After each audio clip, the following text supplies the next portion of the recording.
लोकसभा चुनाव के दौरान प्रशांत किशोर की भविष्यवाणी पर लोगों ने सोशल मीडिया पर जमकर ट्रोल किया। इतना ही नहीं, लोगों ने प्रशांत किशोर को बीजेपी का एजेंट तक बता दिया। लोग बता रहे हैं कि इस बार बीजेपी हार रही है तो प्रशांत किशोर जैसे लोग मोदी के लिए एक नैरेटिव तैयार कर रहे हैं कि तीसरी बार भी भाजपा सत्ता में आ रही है। जनता के बीच मोदी की लोकप्रियता में गिरावट नहीं हुई है। बस इतना ही कहना था कि सोशल मीडिया पर जंग छिड़ गई है। पत्रकार समेत कई अन्य यूजर्स इस बयान पर अपनी अपनी राय दे रहे हैं और पूछ रहे हैं कि प्रशांत किशोर को कितने पैसे मिले हैं। यह तमाम बातें हम नहीं कह रहे, ये बयान सोशल मीडिया पर वायरल है और इस बयान पर लोगों की प्रतिक्रियाएं हैं जो हम आपको बता रहे हैं।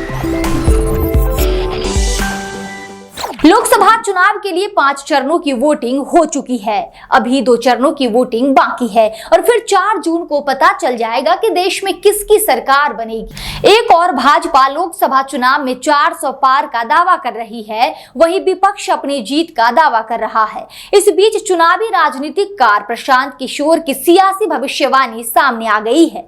जब स्वराज पार्टी के मुखिया और चुनावी रणनीतिकार प्रशांत किशोर का मानना है कि इस बार फिर प्रधानमंत्री नरेंद्र मोदी के नेतृत्व में भाजपा की सरकार बनेगी। उन्होंने कहा कि केंद्र में मौजूदा भाजपा सरकार को लेकर ना तो कोई खास संतोष है और ना ही अल्टरनेटिव की कोई मजबूत डिमांड है।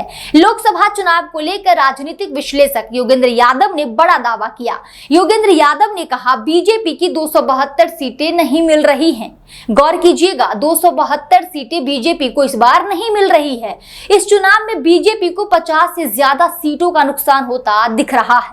ये बातें योगेंद्र यादव कह रहे हैं।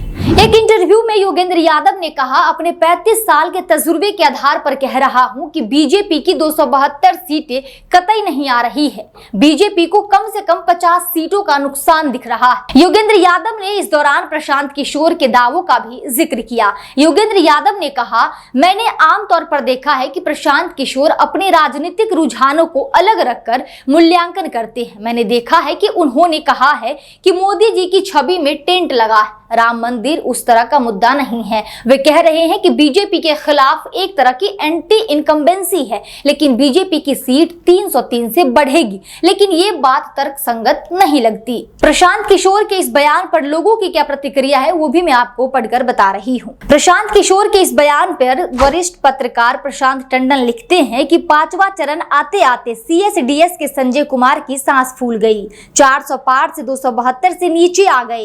एक्सिस माई इंडिया के प्रदीप गुप्ता संख्या बताने में हाथ जोड़ रहे हैं तो मजबूरी में 12वें खिलाड़ी प्रशांत किशोर को मैदान में उतारा गया। पेमेंट का पता नहीं कितना लिया है या नहीं लिया। वहीं एक यूजर प्रेम कुमार लिखते हैं, अब की बार 300 पार इंडिया, राज्यवार आकलन इंडिया 307, एनडीए 204। यूपी MP छोड़कर कहीं भी दहाई अंक पार नहीं करेगी बीजेपी। इंडिया कम से कम 9 प्रदेशों में दहाई का आंकड़ा पार करेगा। एनडीए का अधिकतम स्कोर यूपी में होगा, इंडिया का अधिकतम स्कोर तमिलनाडु में रहेगा। 1 या 2 सीटों वाले प्रदेश केंद्र शासित प्रदेशों में इंडिया एनडीए का स्कोर 11 से 8 रहेगा। अरुणाचल प्रदेश और त्रिपुरा एनडीए क्लीन स्वीप करेगा, तमिलनाडु केरल में इंडिया क्लीन स्वीप करेगा। वहीं कांग्रेस प्रवक्ता लिखती हैं, खाकी निक्कर के ऊपर धोती पहनकर कितना नौटंकी करोगे, तुम्हारे मन का मैल सब देख लिए हैं। वहीं एक यूजर जैकी यादव लिखते हैं, क्या आपने प्रशांत किशोर को इन मुद्दों पर बात करते हुए सुना है? प्रशांत किशोर महंगाई पर चुप, बेरोजगारी पर चुप, मणिपुर पर चुप, इलेक्टोरल बॉन्ड पर चुप, अग्निवीर पर चुप। प्रशांत किशोर केवल वही बात बोलते हैं जो बीजेपी को फायदा पहुंचाए। इन्हें बीजेपी की सरकार बनती दिखाई दे जाती है, मगर इन्हें देश में रोजगार को तरसते हुए युवा नहीं दिखते हैं। वहीं एक अन्य यूजर लिखते हैं कि आपको प्रशांत किशोर को सीरियस लेने की कोई जरूरत नहीं है। प्रशांत किशोर इंटरव्यू ही इसीलिए दे रहे हैं कि वह बीजेपी का माहौल बना सके। पिछले 2 वर्षों में प्रशांत किशोर ने यह सब प्रेडिक्ट किया है। उन्होंने कहा कि कांग्रेस हिमाचल प्रदेश में हार जाएगी। कांग्रेस ने हिमाचल प्रदेश में जीत दर्ज की। उन्होंने कहा कि कांग्रेस कर्नाटक चुनाव नहीं जीत सकती। कांग्रेस ने कर्नाटक चुनाव जीता। उन्होंने कहा कि कांग्रेस तेलंगाना हार जाएगी। कांग्रेस ने तेलंगाना चुनाव में बेहतरीन जीत हासिल की। इसीलिए इन्हें कोई सीरियस लेने की जरूरत नहीं। इनका मतलब है कि अगर ये कांग्रेस के साथ नहीं होंगे तो कांग्रेस जीत नहीं सकती। वहीं एक यूजर एक स्टालिन लिखते हैं कि प्रशांत किशोर जो बोलते हैं उससे बीजेपी को फायदा होता है, ना कि जनता को। प्रशांत किशोर बताते हैं कि बीजेपी की बहुमत आएगी, लेकिन प्रशांत किशोर यह नहीं बता पाते हैं कि इलेक्टोरल बॉन्ड्स देश और विदेश का सबसे बड़ा घोटाला है। भारत में महंगाई है, भारत में बेरोजगारी बढ़ गई, हर जगह भ्रष्टाचार है, काला धन गायब है, बुलेट ट्रेन पर बोलती बंद, स्मार्ट सिटी कितनी बनी, मणिपुर में महिलाओं के साथ ज्यादा हुआ, अग्निवीर घटिया योजना देश और देश के युवाओं को खतरा, किसानों के एमएसपी पर नहीं बोलेंगे, आखिर प्रशांत किशोर है क्या।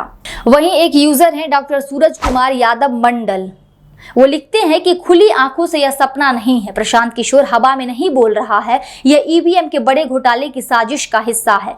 दरअसल प्रशांत किशोर पुराना ईवीएम सेंटर है। प्रशांत किशोर अधिक पढ़ा लिखा नहीं है। इनका सीवी में लिखा है प्रशांत किशोर के पास Johns Hopkins Bloomberg school of public health से सार्वजनिक स्वास्थ्य में डिग्री है।